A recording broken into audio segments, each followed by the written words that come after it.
মান অভিমান ভুলে উজিকে বাড়ি ফিরিয়ে নিয়ে গেল ঋষি। সম্পূর্ণ জানতে হলে দেখতে থাকো। গল্পের শুরুতেই দেখা যায় বারবার করে ঐশী দাদুকে সাইন করে দিতে বলেছিল, কিন্তু দাদু সাইন করে দেয়নি। ঐশী ব্যানার্জি বিল্ডার্সের বিজনেসে ঢুকতে চাইছে, কিন্তু দাদু সেটা মেনে নিতে পারছে না। আসলে এই সব দায়িত্বগুলো পালন করত ঋষি। সেই ঋষি এখন এমনভাবে ভেঙে পড়েছে যে সে কোনোভাবেই আর দাঁড়াতে পারছে না, কারণ বারবার করেই ভাবতে থাকে উজির কথা।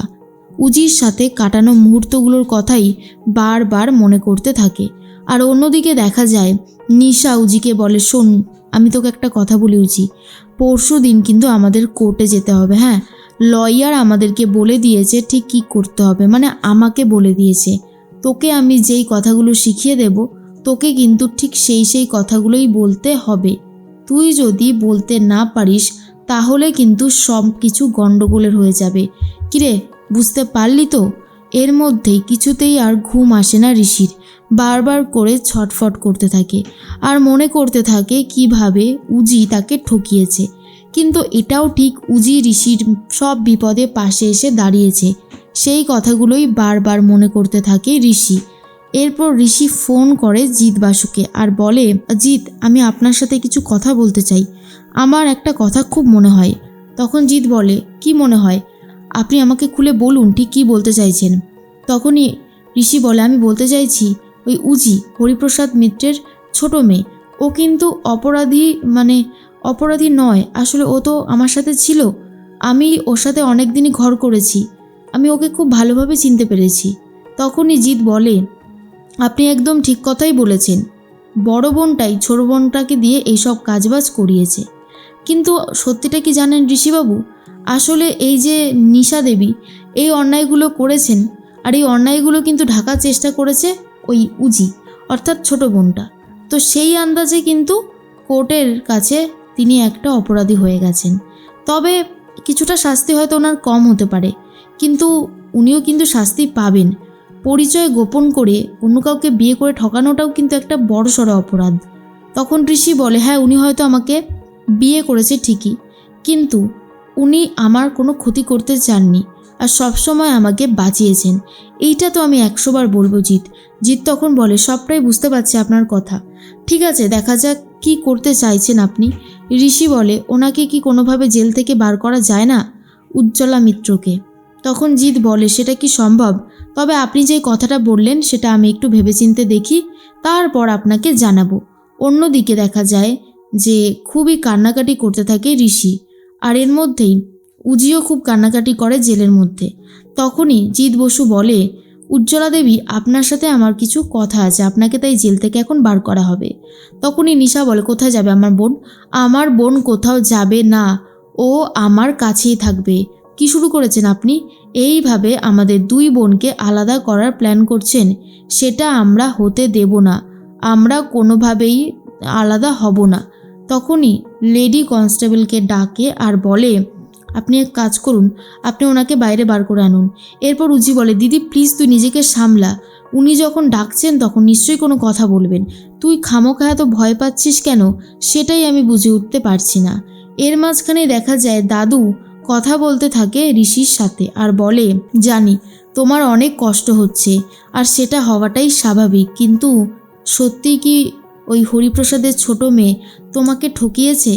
হয়তো সে তার নাম আর পরিচয় ব্যবহার করেছে ভুল, তবে কি করবে বলো, তারা তাদের বাবাকে হারিয়েছে, দাদাকে হারিয়েছে, শেষ সম্বল জমিটুকুও হারিয়েছে, কোনো ন্যায্য মূল্য পায়নি, তাই তারা এই অপরাধটা করে ফেলেছে।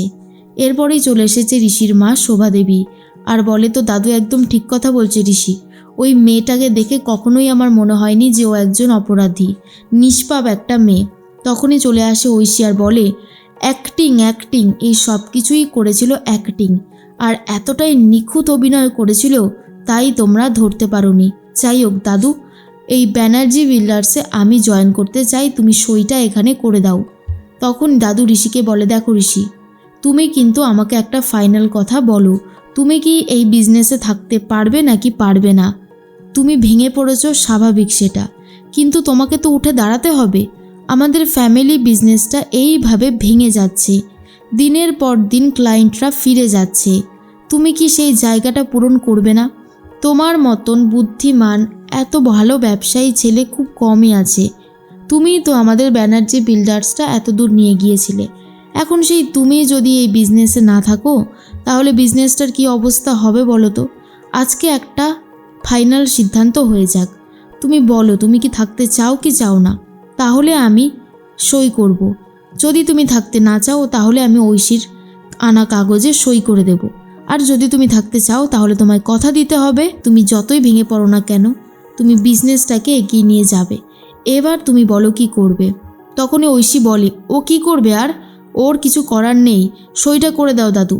এরপর দাদু সইটা করতে যাচ্ছিল, তখনই ঋষির মনে পড়ে যায় ব্যবসায় যেভাবে 2 নম্বরই হচ্ছিল আর সেটা খুঁজে বার করেছিল সেই উজি। তারপরেই ঋষি বলে, কোনো পেপারে দাদু সাইন করবে না। এই বলেই পেপারটা তুলে নিয়ে ঐশীর সামনেই ছিঁড়ে ফেলে দেয় আর বলে, দিদি তুই ভুলে যাস না, তুই শঙ্খদা আর মেসোমশাইকে এই বিজনেসে আবার ঢোকাতে চাইছিস। তুই সেটা করতে পারবি না, আমি হতে দেব না। অনেক কষ্ট করে আমি এই ব্যানার্জি বিল্ডার্সকে দাঁড় করিয়েছি, আর তার সর্বনাশ আমি কোনোদিনও হতে দেখতে পারবো না। আজ যে সর্বনাশ আমার হয়েছে তার জন্য সম্পূর্ণ দায়ী তোরা। তুই সবটা জানতিস শঙ্খদা মেসোমশাই এইভাবে আমাদের বিজনেসে চুরি করছে, কিন্তু তুই কখনো বলিসনি, তাই তোকে এই বিজনেস ঢুকতে দেওয়া যাবে না। তারপরে ঐশী খুব রেগে যায় আর বলে, ঠিক আছে এমন করছো তো তোমরা, এবারে কিন্তু এই ব্যানার্জি বাড়ি ভাগ হবে। আমারও সম্পত্তির সমস্ত কিছু চাই, আর সেটা আমি এবারে সবার সামনে বলবো। এটা শোনার পর শোভাদেবী রীতিমতো ঐশীর গায়ে হাত তুলতে যায়। তখনই ঐশী বলে, এটাই তো বাকি ছিল মা, থামলে কেন? মারো মারো, তুমি মারো আমাকে। আমার তো মাঝে মধ্যে ডাউট হয় তুমি আমার আদৌ আসল মা তো। এর মধ্যেই উজি বলে, কি ব্যাপার, আপনি আমাকে ডেকে পাঠালেন কেন? তখনই অফিসার জিৎ বসু বলে, শুনুন আপনার জন্য একটা অফার আছে। আপনি কোনো অপরাধ করেননি, এটা যেমন ঠিক আবার এটাও ঠিক, আপনি আপনার দিদিকে সব দিক থেকে সাপোর্ট করেছেন, বারবার করে বাঁচিয়ে দিয়েছেন। আপনার জন্য অফারটা হলো, আপনি যদি আপনার দিদির সমস্ত কুকীর্তিগুলো ফাঁস করে দেন, রাজসাক্ষী হন, তাহলে আমরা আপনাকে জেল থেকে মুক্তি দিয়ে দেব। ইনফ্যাক্ট ঋষিবাবুর সাথেই আমার এই কথাই হয়েছে।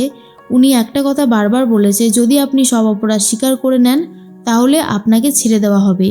কিন্তু আপনি কি বাইরে বেরোতে চান? এবারে হ্যাঁ কি না বলুন। অন্যদিকে নিশা ভাবে এতক্ষণ ধরে আমার বোনের সাথে কি কথা বলছে। এই অফিসার জিৎ বসুর কাণ্ডগুলো আমার মোটেই ভালো লাগছে না। বলা যায় না আবার কানের মধ্যে কোনো বিষ ঢেলে দিতে পারে। কিন্তু ঋষি সবসময় চাইছে উজিকে জেল থেকে বার করে নিয়ে ব্যানার্জি বাড়িতে ফিরিয়ে নিয়ে যেতে।